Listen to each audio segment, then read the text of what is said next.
జగన్ని నష్టపరిచినటువంటి అంశాలు ఏంటి, అతను ఓటమికి కారణమైనటువంటి అంశాలు ఏంటి అన్నది ఇంతకుముందే మాట్లాడుకున్నాం. ప్రభుత్వ ఉద్యోగుల, రియల్ ఎస్టేట్ వ్యాపారులు, అట్లాగే ఆసుపత్రుల నిర్వాహకులు, ప్రైవేట్ విద్యా సంస్థల యజమానులు, ఇట్లాగా వివిధ వర్గాలు దెబ్బతీసినాయి అన్నటువంటిది.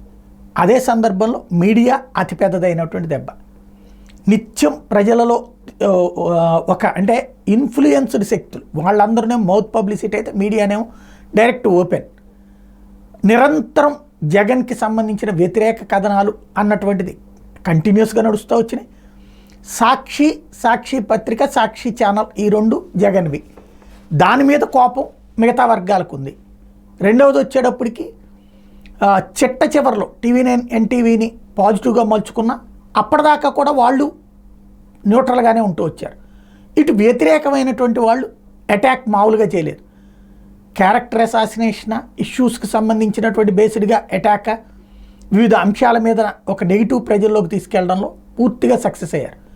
ఎప్పుడైనా సరే అధికారంలో ఉన్నటువంటి వాళ్ళ మీదన నెగిటివ్ సృష్టించడం సులభం, లేనటువంటి వాళ్ళ మీద ఏం సృష్టిస్తారు, అదే ఇక్కడ కీ పాయింట్ అయింది. అంతకుముందు సాక్షి ద్వారా వైఎస్ఆర్ కాంగ్రెస్ పార్టీ అలాగే చేయగలిగింది.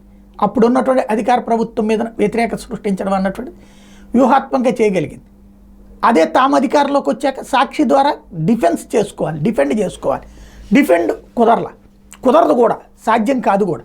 వ్యతిరేకత సృష్టించడం సులభం కానీ అనుకూలత సృష్టించడం కష్టం.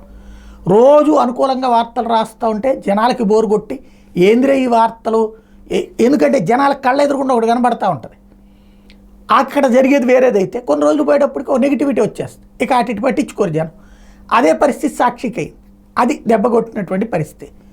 మీడియా ఎఫెక్ట్ అన్నది జగన్ ఓటమిలో మరొక కీలక అంశం.